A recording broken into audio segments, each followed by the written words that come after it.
episode number 1 of the 2002 season of Keefer's Corner. I'm Jared Naggard with Coach Dan Keefer.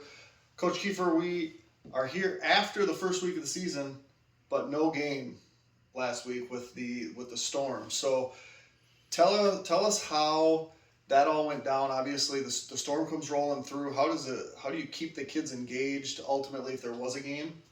Yeah. And then there wasn't a game. Yeah. Super frustrating situation. Obviously we don't control Mother Nature, but we knew there was a chance for thunderstorms. All the forecasts were 7:00 thunderstorms. So you kind of if you're going to move the game, you have to do it early in the day. And really, if you're trying to do it in the afternoon, that doesn't give people enough time. And the radar didn't look terrible early. So, obviously, although there was a forecast of storms. So, we got in pregame, and of course, you could see there was a pretty good cloud coming, and thunder and whatnot. So there was obviously going to be a delay, and so we just took the kids into the auditorium. It's cooler, tried to have them relax. Our first, hope was to maybe be able to get on the field at about 7:30. That obviously wasn't going to be a realistic thing as the lightning continued, nonstop, really. So it became apparent that we were probably not going to be able to play that night. Although we could have waited.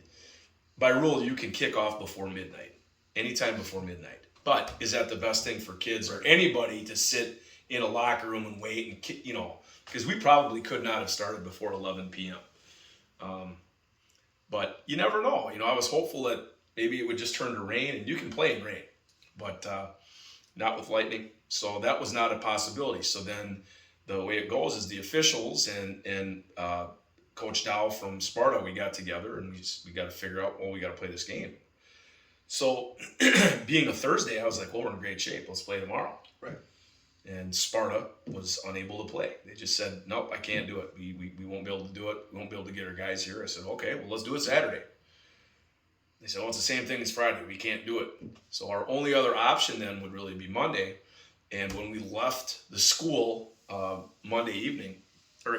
left the school Thursday evening, our plan was to, so they didn't have to make the trip again. We said, we'll play anywhere, anytime.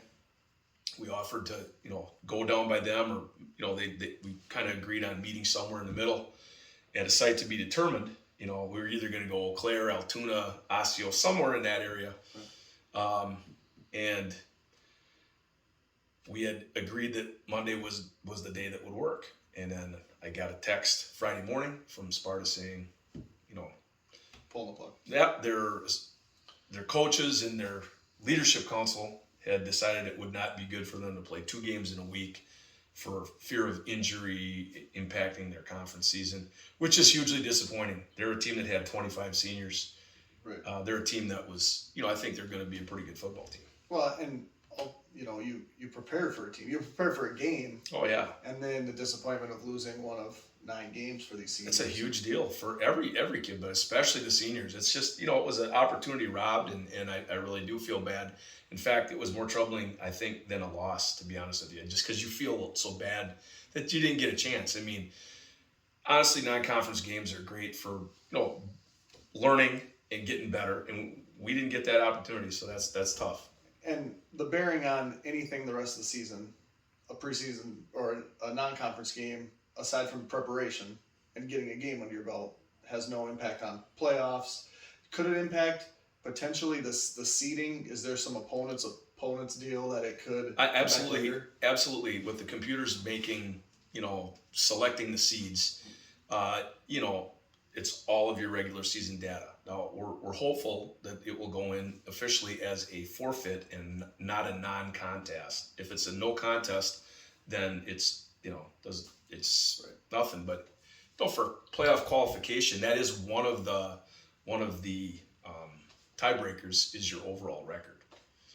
Okay. So it's not ideal. But with 7 conference games. Yeah, that's the primary thing. Yeah. So by far.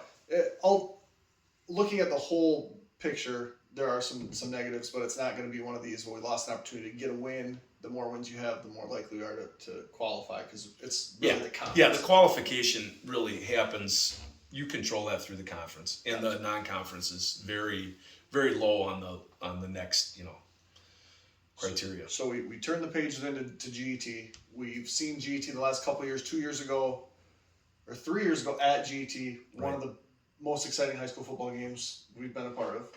Honestly, one of the most memorable games we've ever played. And then last year at GET, we had the Lightning again. We did. But a team that wasn't super competitive. No. How do they look this year compared to last year? Well, they look a lot more like the 2019 team that was good. They have changed coaches. Last year was the first year they tried to do spread stuff, and I'm not sure it was a great fit for what they had.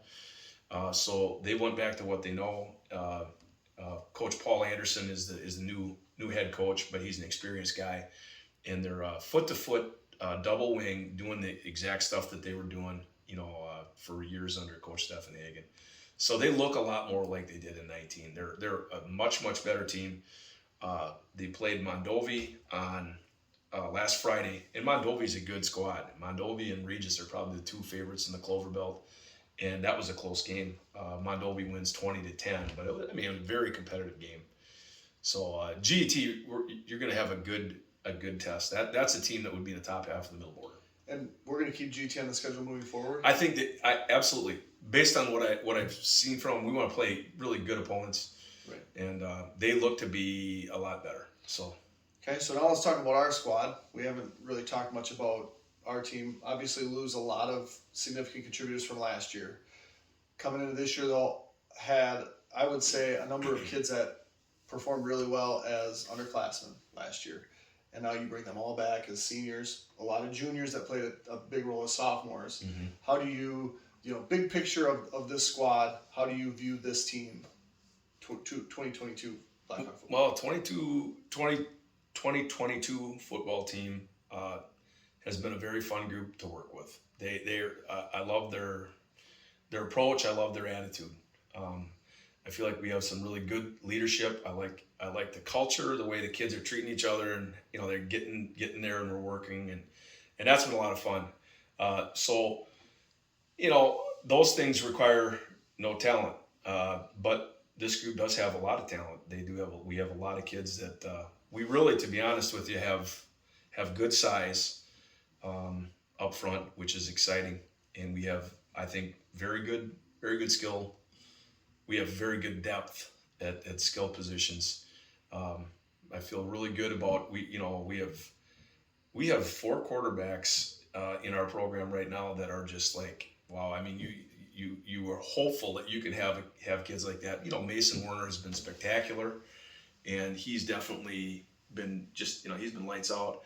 And Cal Smith, the junior, has been right there. I mean, Cal's been fabulous, and he's it's just like it's a blessing to have people with this kind of ability.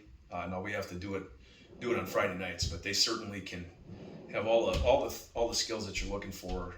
They have a lot of really good intangibles. Also been very impressed with Graydon Monacan, sophomore. Boy, did the JV played on Monday against Menominee, and boy, did he really played some great football. And then also really, really impressed with Landon Vienendahl, freshman. He can throw the ball, and just he's a tough kid and understands the game. So I mean, it's really exciting.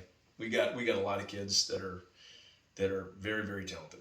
And there's been years, I mean, looking back, where you get maybe a year where you don't have an established quarterback coming in, or maybe you have 2 out of 3 years that don't have an established quarterback, which on the surface isn't a huge deal because you have that one guy, but the depth then is not there. Having 4 guys, over the course of 4 years might not be great if they're like, well, geez, it's gonna take me to the senior year, but you learn the whole offense, which makes you so much more valuable to the whole team. No, absolutely. You can say, hey, you can go play that position because you know it. There's no doubt.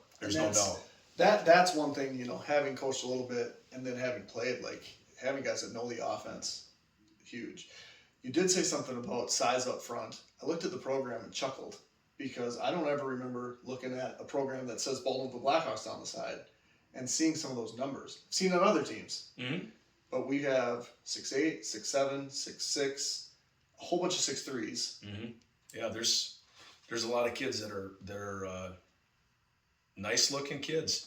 I got to also say, and there's been a lot of development. Like a Tyler Hare who played a lot of significant snaps last year. Now, granted, it's a scrimmage, but the level that he played at in the scrimmage was so far beyond what he played last year, and that's really exciting. So, I mean, he's improving, and we saw improvement across the board. We have returning guys like Noah Sarar, who is very, very good player, and All conferences as a sophomore. at all conferences as a sophomore, and he's stronger and better, and that's really exciting. And we have a lot of juniors that are competing in key roles too. Elijah Heimer's been spectacular. I mean, he's a great athlete, great kid, and we're looking for really big things out of him. So we have those two seniors on the right side, and then combination of juniors on the left side. Luke DeShane's in the mix. Big Ben Peavy's done some really good things. Dylan Veenendahl. Landon Eggen has been really, really good. I mean, Ketchum has been.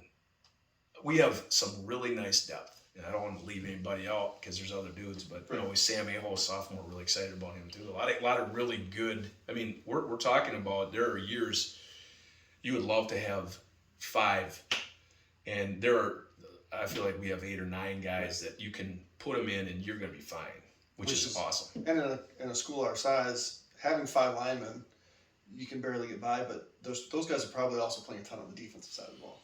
Yeah. And having 8 or 9 on offense, now you can probably not so much rotate through those offensive guys, but just have fresher dudes on both sides of the ball as a result of that. That's what we're really hoping. Getting back to a little bit of our skill, we really love our 2 deep at skill. We feel really good at receiver that we have 4 kids, that are going to be just spectacular. We're waiting for Gavin Sell to get healthy again, of course. But Colin Fritz has looked really, really good. He's just dominating blocker on the perimeter. In addition to having great hands, and Sean Van Someren is going to be a pain in the butt for people. They're going to he's a matchup nightmare. Evan Clausen's looked really good as well, and he's another kid that's he's a 6'4", 6'5" kid, terrific athlete. And then you got the 2 kids in the slot that are really, really well. We have more than the 2, but you have Colton Hush and Ryan Veenendahl, and both those guys can fly. And then we also have some real quality depth coming up behind them. Ben Johnson, sophomore, is one of the fastest, maybe the fastest kid on our team. It's crazy. And he's really talented kid. And we got other kids in the pipeline coming too. Parker Jones working hard at it, and so that's really exciting stuff. So we've been spoiled the last handful of years. We went from Jake Lindquist as a running back, Isaiah Randall, who's still playing running back for UWRF, to Keegan Offsey, who's different than those other 2, but all guys that were capable of taking a ball and go the distance. Yep. How do we feel about that position? Okay. Looking at our tailback, we have I feel very good about the position. We have Jackson Johansson will start at tailback, and Jackson I think he's a real good balance of strength and power. Like him a lot running the ball, and Logan Gordon has been spectacular. Really he's a senior that has he's doing what you want seniors to do. Like he's having his best year, and he's going to be a huge dude for us. And then we're also going to mix Cal Smith in when Cal's not playing quarterback. He's simply too good a talent. We got to utilize him. So we're going to be splitting reps there, and that's good because all 3 of those guys I mentioned are going to play key roles on defense. Right. So it's not like they're just going to have to. We're just giving the ball to one guy for carry the load. And we can talk more about defense next week after we play a game. Talked about JV game on Monday, so we were able to stream that from the new camera. Wasn't that great? It made me a little nervous early because missed a handful of plays to start the game. I'm watching it and I'm getting the circle of death and I'm like, oh boy, people are going to complain. But then after that, it went really smooth. Yeah. Thought the camera work was not quite Ambrose level. But to be able to do that was super cool. Now, do you get that streamed, before we talk more about the JV game, are you going to get that film? Is that what you're going to have on the sideline? Or will you use We will not get that on the sideline. It's not compatible with our end zone video system. So we will have a camera that will film in addition to that one. But that will be the one that we'll use for exchange. It's good. They can. I mean, it's a good film. And it was good film. And the thing that is nice is in the event that we get heavy rain and you're playing, I'm not going to stand on the heavy rain. Right. I'm going to go in the booth and I can toggle that on. There you go. People can still watch the game. They just won't be able to mute me because there will be no audio. So the JV game, I watched parts of it. Looked like defensively we were good. Very good. Offensively, we didn't score at all. Was it 6-0? 8-0. 8-0. 8-0. You know, we moved the ball. We had a lot of opportunities. We had too many penalties. Okay. You have some big holds at the wrong time. I just felt like that was one thing that we really tried to emphasize throughout this week is trying to eliminate the things. You can't beat yourself. Right. Felt like we maybe did a little bit. But Menominee's that's a pretty good JV, and they also Coach Sins was upfront about it, and I said perfect. They played 7 seniors in that game, which is a rare thing at the JV level, and we played sophomores and juniors. We did play one senior, but it was a senior that missed a scrimmage, and I just thought he could really use the work. You got to go live, and so. Yeah, I really felt good. We had many chances. We moved the ball. We just, made a couple mistakes. But I thought the way that group, they were grinding, they were battling it out. Those guys are going to be just fine. So the way the JV schedule works typically is we'll play a varsity game on Friday, and then we'll follow that up by playing the JV game the following Monday. Right. What's the plan for next Monday? We're not going to play GT? No, we'll play Amory. Okay. That's our last conference. That's our last conference game. Okay. That's how we always do it. That makes sense. Yep. So that's going to be. I think they're playing at Amory because we play Amory at home, I believe, this year. Does that sound right? Yep. Yeah. Yep. So we'll be on the road Monday with our JV and freshmen. The freshmen played Barron, went up to Barron, and that was Monday night. That was Monday night also. How'd that go? Won 34-12, I believe. Had a kickoff return for a touchdown they gave up and a Hail Mary. So, but they played well. And they'll have a full schedule this year too? Full schedule, which is great. We wound up having 20 freshmen, and they are able to run their whole deal. And then we'll have there's a lot of that's a great class. Those kids are really hard workers and very, very excited about the future with them. They keep working like they are. I mean, they could really achieve amazing things. But there's a number of those kids that are already at a level where they can be able to supplement and give us a little bit more depth on the JV too. So they'll play more of their snaps maybe on the freshmen, but as needed with injuries, it's inevitable that you're going to have some of the kids play, maybe another position a little bit. And you mentioned Logan Gordon, coming back to him. So as a senior this year, he played special teams as a sophomore. Right. He played probably all the special teams. Every special team last year. And I think that's probably something that fans, unless you're a parent watching for your kid, having a guy that can come in on kickoff or kick return or come in on punt or be on punt return in a school our size. Well, he was spectacular. And he played significant snaps defensively too, but he probably played more special team snaps. This year he has a very significant role defensively. But having sophomores like that. Oh, yeah. And so you say, we got this class of freshmen. Right. That, they probably aren't going to crack the starting lineups with most of them next year. Right. But being able to add those guys on special teams, get your varsity experience, that pays huge dividends later. It does. It absolutely does. So Wednesday night, we'll typically try to do this on Wednesday nights. We don't want to take too much of Coach Keefer's time because Wednesday nights is film night. It's a big night. Just like every other night that ends in Y. Tuesdays and Wednesdays are the biggest, for sure. So we're watching who tonight? We're watching our practice from today. Okay. And we spend a lot of time, we just, preparing for our next opponent. Never stops. All right. Well, thank you very much. This was episode 1 of the season, week 2, BW hosting GET on Friday. Hope to see you there, and we'll be back again next week. Thanks again.